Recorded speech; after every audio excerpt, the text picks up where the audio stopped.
Bismillahirrahmanirrahim. Assalamualaikum warahmatullahi wabarakatuh. Alhamdulillah alladzi nahmaduhu wa nasta'inuhu wa nastaghfiruh wa na'udzu billahi min shururi anfusina wa min sayyiati a'malina. Man yahdihillahu fala mudilla lahu wa may yudlil falan tajida lahu waliyyan mursyida.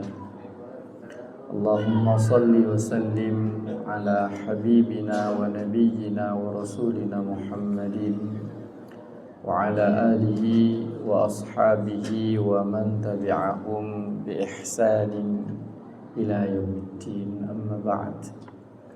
Ayyuhal hadiruna rahimakumullah, usikum wa iyaya bitaqwallah liqaulihi ta'ala ya ayyuhalladzina amanu taqullaha haqqa tuqatih wa la tamutunna illa wa antum muslimun. Hadirin jamaah salat maghrib yang dirahmati Allah, kembali pada kesempatan ini kita mengucapkan puji dan syukur kepada Allah Subhanahu wa taala atas limpahan rahmat Allah, atas karunia yang Allah berikan dan juga kesempatan sehingga pada malam yang mulia ini kita bisa berhadir ke rumah Allah menunaikan kewajiban kita dalam agama. Mudah-mudahan ini semuanya diberikan ganjaran yang terbaik oleh Allah Subhanahu wa taala. Selawat beriring salam senantiasa kita limpahkan, kita sampaikan kepada Rasulullah sallallahu alaihi wasallam, Rasul yang telah membawa umat manusia ke jalan Islam, mengenalkan kita jalan yang lurus, jalan yang benar, jalan yang diridhai oleh Allah Subhanahu wa taala. Mudah-mudahan kita menjadi umat Rasulullah yang senantiasa meniti jalan itu, yang senantiasa istiqamah di jalan itu, dan mudah-mudahan kita benar-benar menjadi orang-orang yang termasuk dalam golongan Nabi yang mulia dan dicintai serta diberikan syafaat oleh Allah Subhanahu wa taala di hari kiamat nantinya. Hadirin orang tua kami semuanya, ustadz-ustadz, guru-guru kami, bapak-bapak dan ibu-ibu jamaah salat maghrib yang dirahmati Allah. Kembali pada malam hari ini kita akan melanjutkan kajian kita berkenaan dengan ayat-ayat Al-Quran yang berhubungan dengan asma Allah yang mulia, yang berhubungan dengan nama-nama Allah yang agung.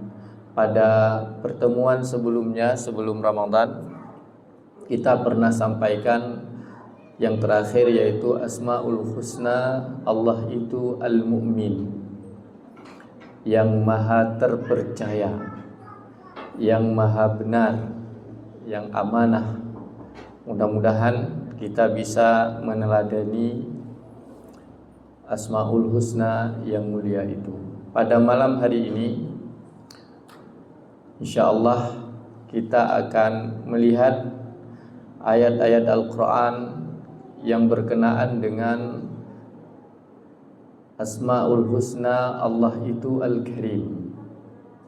Hadirin guru-guru kami semuanya, ustadz-ustadz, bapak-bapak dan ibu-ibu yang dirahmati Allah, di antara hikmah, sebagai pengantar sedikit kita sampaikan, di antara hikmah kita melihat, mengkaji ayat-ayat Al-Quran yang berkenaan dengan nama-nama Allah, mudah-mudahan kita bisa mengenal Allah, mengenal zatnya dan mengenal sifatnya yang mulia serta asma'nya yang al-husna. Yang dengan itu para ulama menyebutkan man kana billahi a'rafa, barang siapa orang yang lebih kenal kepada Allah Subhanahu wa taala, sangat mengenal Allah, tahu tentang sifat-sifat Allah yang mulia, maka kana minallahi akhwafa, maka dia akan menjadi orang-orang yang bertambah rasa takut kepada Allah Subhanahu wa ta'ala. Ini diantara hikmah kita mengenal nama-nama Allah yang mulia, yang insya Allah dengan itu mudah-mudahan kita bisa lebih takut kepada Allah Subhanahu wa ta'ala, sehingga kita senantiasa berjalan di jalan yang lurus yang dikehendaki oleh Allah Subhanahu wa ta'ala. Hadirin jamaah yang dirahmati Allah, pada malam hari ini kita insya Allah akan melihat 3 ayat Al-Quran berkenaan dengan Allah itu Al-Karim.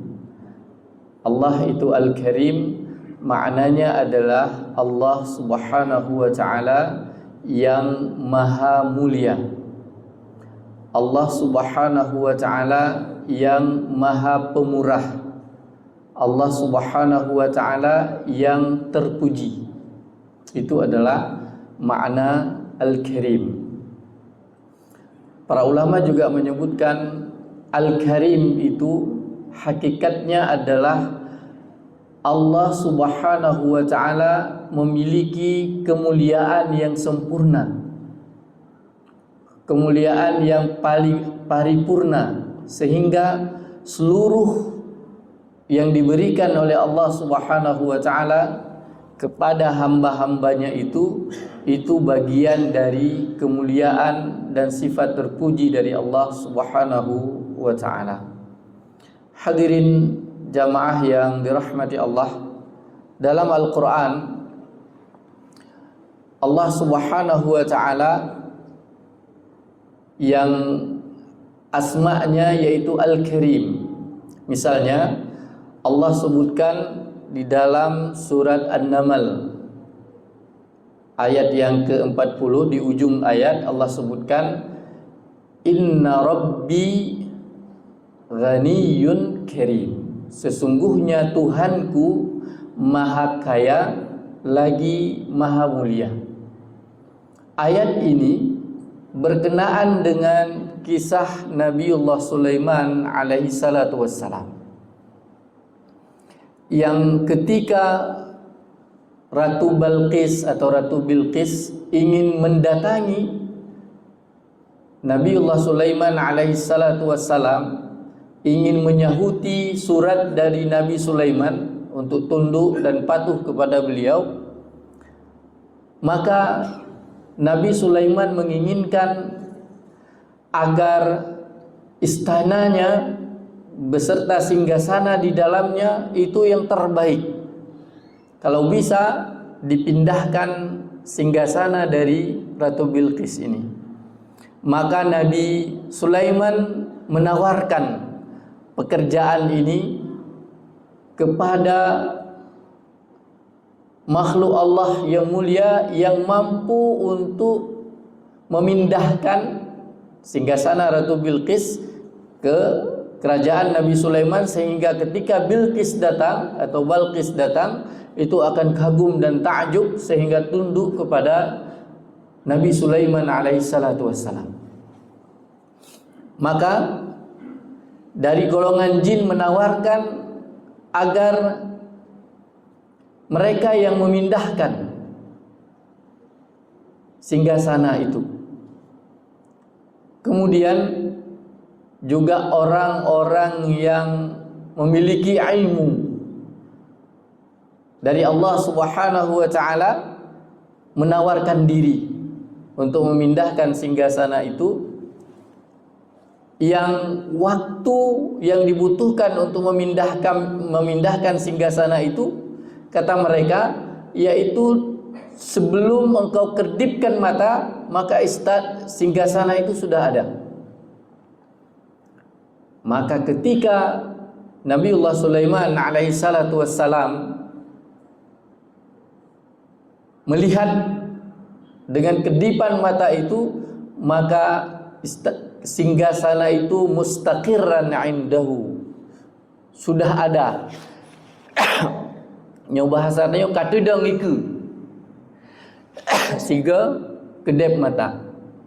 Maka ini merupakan karunia Allah yang paling besar kepada Nabi Sulaiman alaihissalatu wassalam, karena keinginan beliau agar dengan itu Ratu Bilqis itu bisa tunduk, bisa patuh, dan bisa mengikuti perintah Nabiullah Sulaiman alaihi salatu wassalam.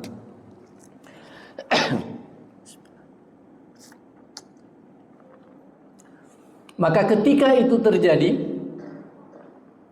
maka Nabiullah Sulaiman itu mengatakan, hadza min fadli rabbi, nyo merupakan karunia dari Tuhan lun.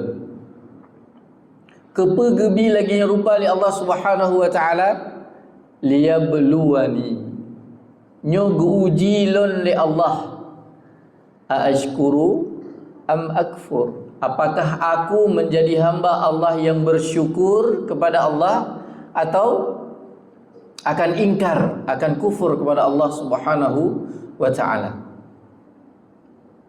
Kemudian Allah melanjutkan firman-Nya, wa man syakara fa innama yashkuru li nafsihi, orang-orang yang bersyukur terhadap karunia Allah Subhanahu wa taala adalah hakikatnya dia berterima kasih pada dirinya sendiri, karena akan bertambah nikmat diberikan oleh Allah Subhanahu wa taala. Wa man kafara, dan orang-orang yang ingkar, orang-orang yang membangkang ketika diberikan nikmat oleh Allah Subhanahu wa taala, fa inna rabbi, kata Nabi Sulaiman, sesungguhnya Tuhanku itu ghaniyun karimun, yaitu yang maha kaya lagi maha mulia. Para ulama menyebutkan Allah Subhanahu wa taala di ujung ayat ini menggandengkan asma'nya yang mulia, yaitu ghaniyun dan karimun. Maknanya adalah di antara yang disebutkan oleh para ulama kita, yang pertama, orang-orang yang ingkar kepada Allah Subhanahu wa taala, maka dengan itu tidak akan bisa merendahkan derajat Allah Subhanahu wa taala. Dan orang-orang yang bersyukur kepada Allah Subhanahu wa taala itu juga tidak bisa meninggikan derajat Allah Subhanahu wa taala, karena Allah itu ghaniyun, maha kaya, maha sempurna miliknya dan tidak butuh kepada makhluknya. Kemudian karimun, Allah itu maha mulia. Baik mereka bersyukur kepada Allah Subhanahu wa taala, mereka ingkar kepada Allah, maka Allah itu karim, akan memberikan kepada mereka dengan sifatnya yang terpuji. Hanya saja balasannya di akhirat yang berbeda, karena ujian di dunia ini Allah ingin melihat mana yang bersyukur, mana yang kufur kepada Allah Subhanahu wa taala. Ini ayat yang pertama yang menjelaskan bagaimana Allah Subhanahu wa taala itu adalah zat yang maha terpuji, yang maha mulia, lagi memiliki keagungan yang hebat, kemudian kekayaan yang sempurna, dan manusia itu butuh kepada Allah Subhanahu wa taala, dan Allah tidak butuh kepada mereka, baik mereka bersyukur maupun mereka itu ingkar. Akan tetapi orang-orang yang bersyukur itu, kata Allah di ayat tadi, hakikatnya mereka adalah bersyukur untuk dirinya sendiri, karena dengan itu akan Allah tambah nikmat.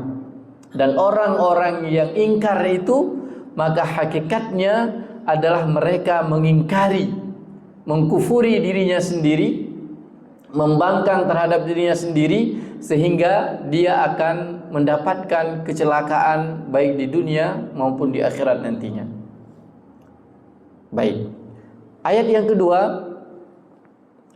yang menjelaskan tentang Allah Subhanahu wa taala Al-Karim ini, yaitu terdapat dalam surat Al-Infitar. di juz Amma. Allah menyebutkan, ya ayyuhal insan ma gharraka birabbikal karim. Wahai sekalian manusia, apa yang membuat kalian itu lalai, terpedaya? Dari apa? Dari segala kenikmatan yang diberikan oleh Allah Subhanahu wa taala, mulai dari mudahnya berjalan di muka bumi, baik itu di darat, di laut, di udara, tetapi mereka terpedaya. Kemudian mereka itu ingkar kepada Allah Subhanahu wa taala. Kenapa mereka tidak bersyukur? Padahal Allah Subhanahu wa taala itu Karim, Maha Mulia, yang memberikan apa saja untuk manusia ini. Apa saja yang dibutuhkan, fasilitas hidupnya Allah berikan kepada mereka. Tetapi mereka memiliki sikap abai terhadap peringatan dan perintah dari Allah Subhanahu wa taala. Hadirin jamaah yang dirahmati Allah, ayat ini disebutkan oleh para ulama kita. Yang pertama, Allah Subhanahu wa taala menginginkan agar manusia itu tidak tertipu, tidak terpedaya dengan kenikmatan yang luar biasa yang Allah berikan, sehingga tidak melalaikan mereka dalam mengingat dan bersyukur kepada Allah Subhanahu wa taala.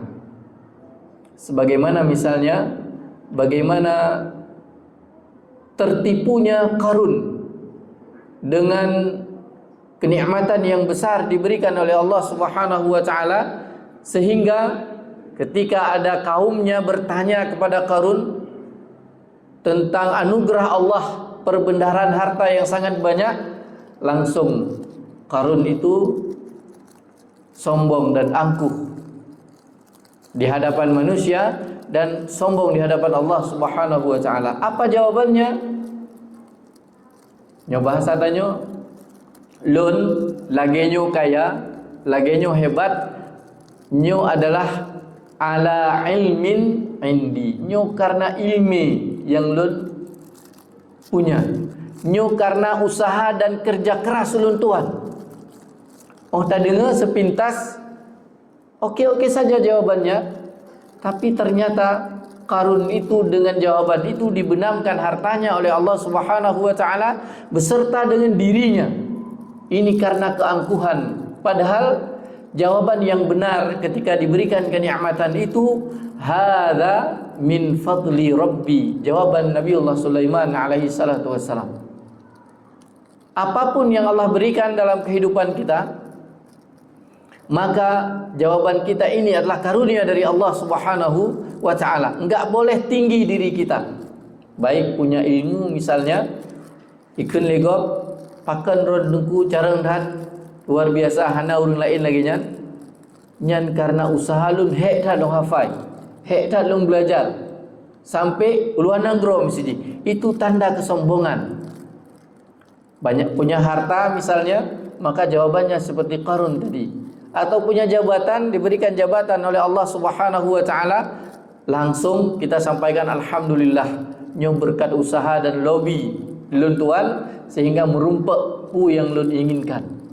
Nah, jawaban seperti ini itu adalah jawaban yang membuat manusia itu telah lalai dari mengingat Allah, dan itu adalah terpedaya dengan kenikmatan yang Allah berikan, yang mereka lupa bahwa semuanya itu merupakan karunia dari Allah yang diuji oleh Allah Subhanahu wa taala. Makanya hadirin jamaah yang dirahmati Allah, manusia disampaikan oleh Allah itu dalam surat Al-Fajr, ketika diuji dengan kenikmatan, ketika diuji dengan berbagai macam karunia dan kesenangan serta kemudahan hidupnya, maka mereka itu mengatakan Rabbi akraman, nyo sang Tuhan tengah gepung mulia ulun tuan. Sehingga urung-urung mandum bijak urungoh butuh kepada ulun tuan, itu jawaban manusia. Akan tetapi sebaliknya, ketika Allah Subhanahu wa taala menguji mereka, faqadara alaihi rizqahu, dibatasi rizkinya oleh Allah Subhanahu wa taala, disedikitkan, fayaqulu rabbi ahanan. Mereka mengatakan, nyo sang lun tengah gehina oleh Allah. Oh lalu minta peng ham rumput. Urang pi hana senang le kelun. Zaman cukup hayu, kemudian jino direndahkan orang. Hadirin jamaah yang dirahmati Allah, hakikatnya tidak demikian. Karena dunia ini bagi Allah Subhanahu wa taala adalah ujian bagi kita, yang dengan itu Allah menginginkan apakah kita terbaik amalnya atau tidak. Apakah kita bersyukur atau ingkar? Apakah kita bersabar atau isti'jal? Bersyukur ketika diberikan karunia, itu sebuah kebaikan. Tapi ketika diberikan karunia kufur, itu adalah kecelakaan.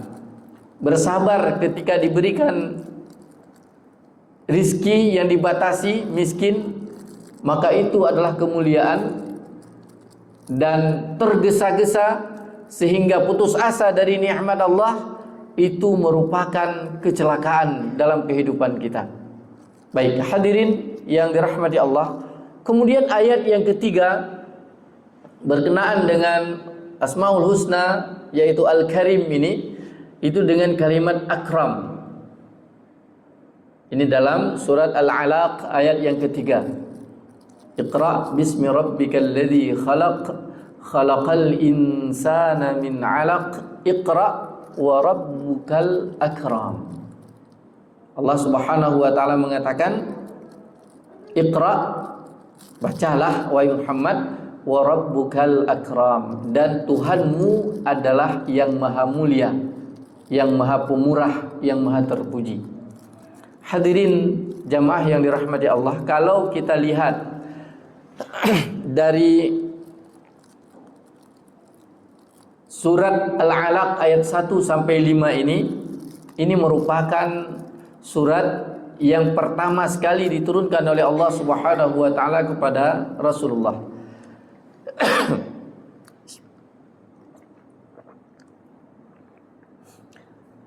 Di ayat yang ketiga, Allah itu menyampaikan kepada Nabi Muhammad sallallahu alaihi wasallam tentang asma dan sifat Allah yang mulia. Bagaimana kemuliaan Allah Subhanahu wa taala? Yang pertama, diciptakan manusia itu dengan bentuk yang paling sempurna. Diingatkan tentang penciptaan manusia dari alaq, dari gumpalan darah, kemudian menjadi bentuk manusia fi ahsani taqwim. Kemudian Allah Subhanahu wa taala itu maha mulia dengan menciptakan manusia dan diberikan potensi yang terbaik, yaitu diberikan ilmu oleh Allah Subhanahu wa taala. Diberikan ilmu dengan perantaraan pena, dengan menulis, membaca. Kemudian Allah mengajarkan itu, allamal insana ma lam ya'lam. Allah Subhanahu wa taala itu mengajarkan manusia apa yang tidak diketahui sebelumnya. Ini merupakan bagian dari kemuliaan Allah yang diberikan kepada hambanya. Kemuliaan ini jadi manusia diberikan fasilitas oleh Allah Subhanahu wa taala untuk menggali potensi terbaiknya, yang diajarkan oleh Allah Subhanahu wa taala segala ilmu yang kalau mereka mau belajar pasti akan menggapai itu semuanya. Hadirin jamaah yang dirahmati Allah, Rasulullah sallallahu alaihi wasallam juga menyebutkan tentang asma Allah yang mulia ini. Rasul menyebutkan, misalnya ada hadis riwayat Imam Muslim, innallaha karimun, sesungguhnya Allah Subhanahu wa taala adalah karim, yang maha mulia. Kemudian Allah itu yuhibbul karam, Allah Subhanahu wa taala itu mencintai sifat kemuliaan. Kemudian dan ma'aliyal akhlaq, dan ketinggian atau kemuliaan akhlak. Hadirin jamaah yang dirahmati Allah, jadi Allah Subhanahu wa taala yang maha mulia itu menginginkan hamba-hambanya ini meneladani sifatnya yang mulia. Hamba-hambanya itu benar-benar menjadikan sifat Allah yang mulia ini yang sudah kita sampaikan tadi, ada di 3 ayat. Ada para ulama menyebutkan ada 23 tempat Allah Subhanahu wa taala menyebutkan tentang Asmaul Husna Allah Al-Karim. Tapi malam ini kita sampaikan 3 saja insyaallah. Dan Allah menginginkan agar kita itu bisa meneladani asma Allah yang mulia itu. Bagaimana cara kita meneladaninya? Kata para ulama kita, yang pertama, kita harus bersikap suka berbagi, berderma dalam kehidupan kita, baik dalam kondisi lapang maupun dalam kondisi sempit. Kenapa demikian? Karena Allah Subhanahu wa taala telah berbagi berbagai macam nikmat yang begitu sempurna untuk kita, mulai dari penciptaan kita yang paling mulia, kemudian kita diberikan potensi oleh Allah Subhanahu wa taala untuk menggali berbagai macam sumber daya di dunia ini. Ilmu itu yang tidak diberikan kepada selain manusia. Kemudian yang ketiga, Allah memudahkan kita di dunia ini berjalan dimanapun, baik itu di darat, di laut, dan di udara. Dan mungkin tidak ada makhluk lain yang Allah mudahkan seperti ini. Maka hadirin yang dirahmati Allah, maka jadikan Asmaul Husna yang mulia ini itu melekat di hati kita, dengan kita suka juga menebarkan kemuliaan bagi orang-orang yang ada di sekitar kita. Walaupun mungkin ulun tuan yang sampaikan, tapi sulit untuk kita amalkan dalam kehidupan kita. Minimal itu bisa mengingatkan kita bersama.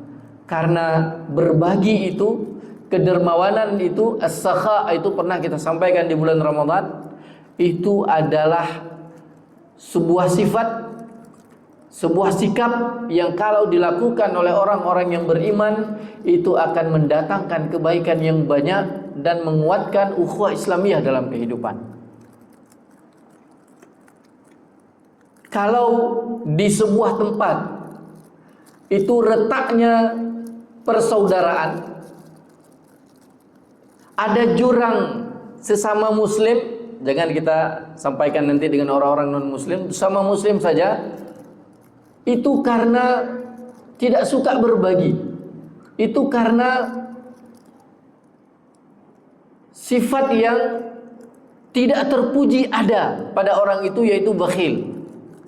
Sehingga kalau orang-orang itu tidak suka berbagi, itu akan melahirkan egoisme.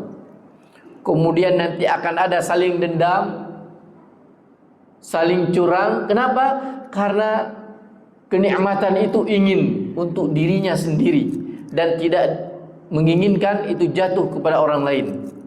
Sehingga puncak dari sifat ini semuanya itu akan menjadikan sebuah ideologi, yaitu kapitalisme. Semua orang itu ingin dia yang terhebat, yang menguasai berbagai sumber daya. Ini yang membuat kerusakan di dunia ini, yang menghilangkan persaudaraan dan ukhuwah Islamiyah yang tinggi.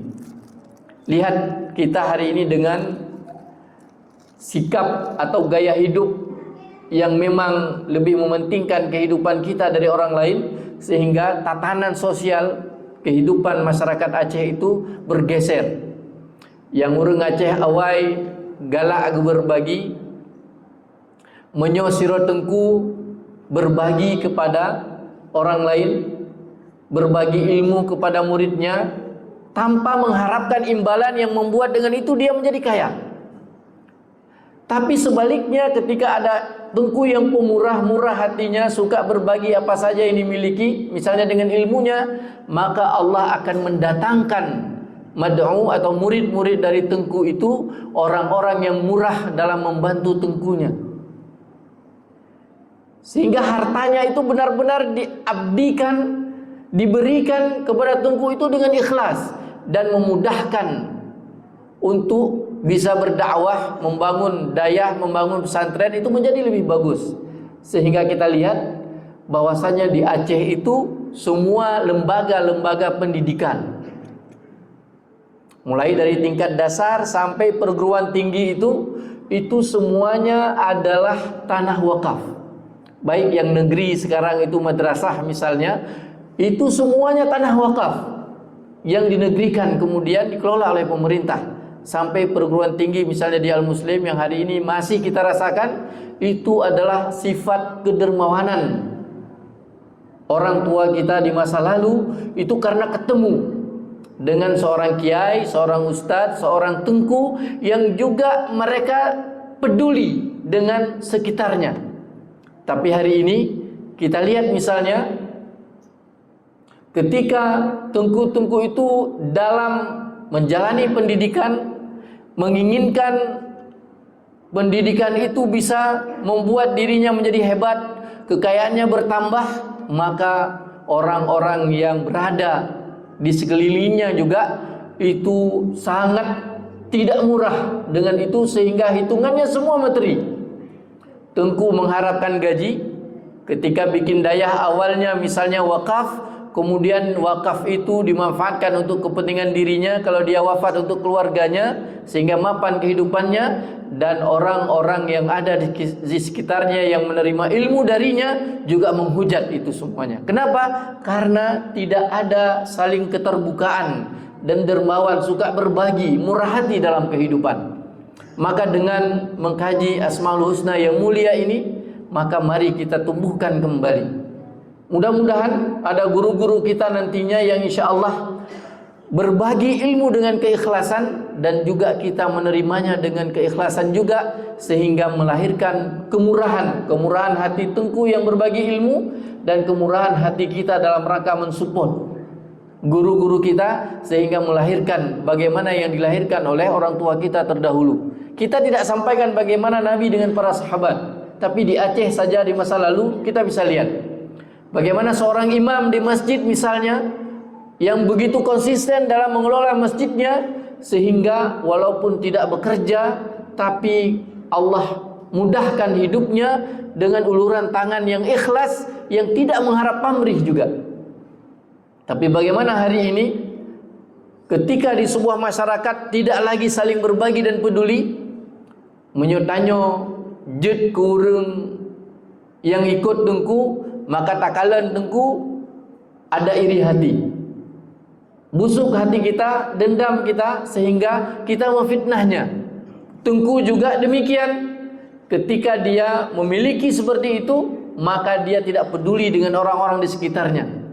Kita bisa bayangkan misalnya, kalau seorang guru misalnya, kehidupannya glamor, mewah, dengan berbagai macam kemewahan, tapi orang-orang yang ada di sekitarnya itu bukan diberikan karena tengku itu punya kemewahan, kekayaan, tapi malah orang-orang miskin itu diambil hartanya.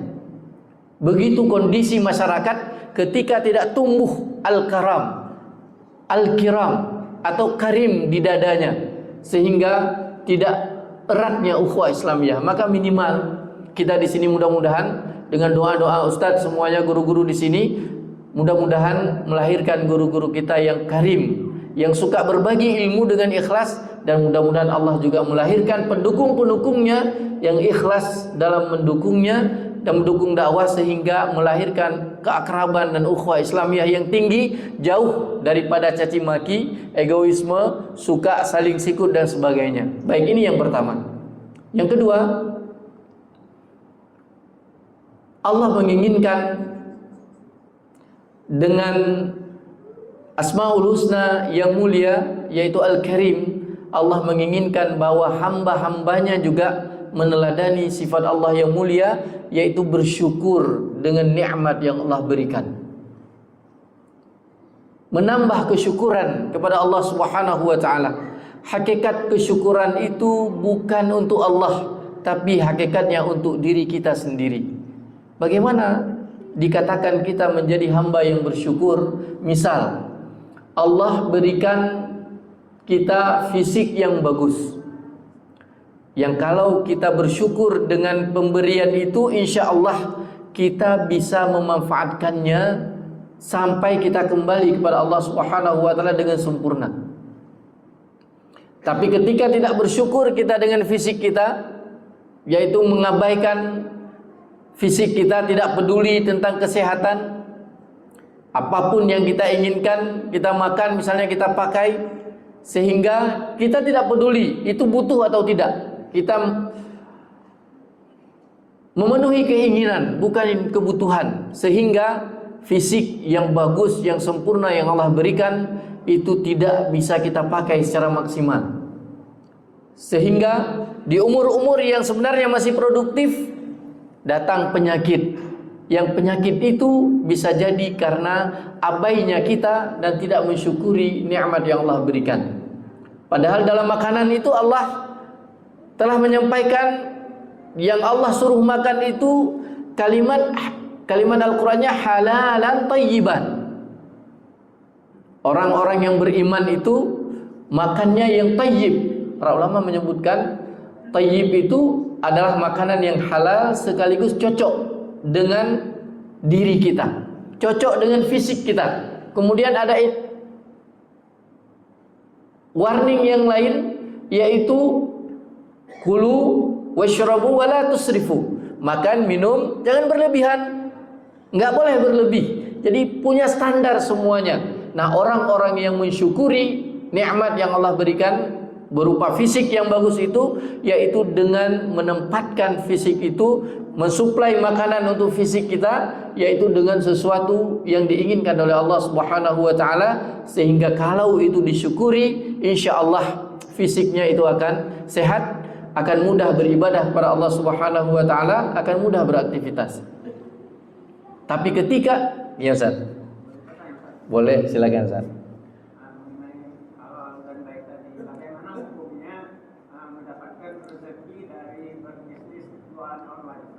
Jualan online.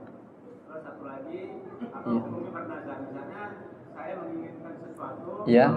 Kalau keinginan saya itu terkabulkan, saya akan bersedekah ke masjid, misalnya seperti itu. Baik, bagaimana tentang kehalalan makanan itu, misalnya jualan online, misalnya.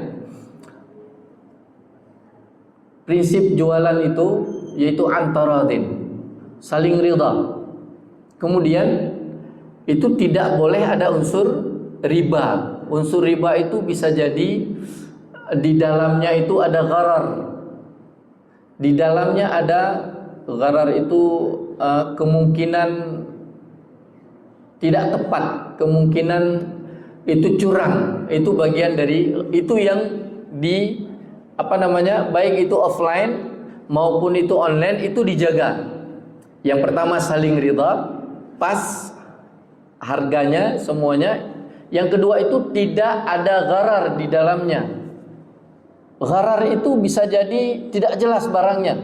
Makanya nanti ada larangan-larangan dari Nabi kalau misalnya membeli buah itu yang masih ada di pohon, yang belum dipetik. Kenapa? Khawatir nantinya ada gharar, ada aib, ada sesuatu celah, ada sesuatu yang tidak bisa diprediksi sehingga merugikan salah satu pihak dari dua pihak itu. Nah, kalau tidak ada unsur itu, baik itu offline maupun online, itu dibenarkan dalam agama. Nanti ada syarat-syarat tertentu, baik itu dalam kondisi tunai offline maupun online, yang itu harus terpenuhi dengan syarat-syarat yang lain. Yang penting rizki yang halal itu insyaallah nanti di kesempatan yang lain kita sampaikan bagaimana dengan jual beli online yang jelas barangnya, itu bai'is salam dalam istilah fikih, itu insyaallah sampai. Yang paling penting adalah bagaimana mencari rizki itu dengan yang halal. Kenapa? Karena kehalalan makanan itu erat kaitannya dengan psikologis kita yang akan dekat dengan Allah Subhanahu wa taala. Orang yang mencari sesuatu yang halal, dimakan dengan yang halal, diberikan kepada keluarga yang halal, itu insyaallah akan memudahkan untuk ketaatan. Tapi kalau dicari yang haram, kemudian dimakan yang haram, kemudian diberikan nafkah keluarganya untuk yang haram, maka Nabi menyebutkan kullu lahmin nabata min suhtin au min haramin fannaru aula bihi. Segala sesuatu dari daging yang tumbuh dengan segala sesuatu yang haram, dari kebohongan, kecurangan, maka api neraka itu lebih tepat, lebih cocok untuknya. Kenapa? Karena barang haram itu akan menuntun kita kepada ketidakbaikan. Makanya itu diwanti-wanti di dalam Islam. Sehingga ketika barang haram itu dibawa, mulai dari beban pertama mental kita, memakannya juga tidak nyaman, dan akhirnya tidak menghasilkan gizi yang baik, bahkan menjadi penyakit. Kalau dari sisi kedokteran mungkin ada dokter yang bisa menjelaskan dampak dari makanan yang dimakan dengan tidak nyaman itu. Baik, yang kedua yaitu tentang nazar tadi Pak ya. Nazar itu ada hadis dari Nabi sallallahu alaihi wasallam menyebutkan di ujung hadis Allah itu, kata Nabi sallallahu alaihi wasallam, orang yang bernazar itu hakikatnya adalah orang yang bakhil. Itu ada ujung dari hadis itu, hadis yang sahih. Saya lupa makna matanya secara utuh. Kenapa disebut orang yang bernazar itu orang yang bakhil, orang yang kredit?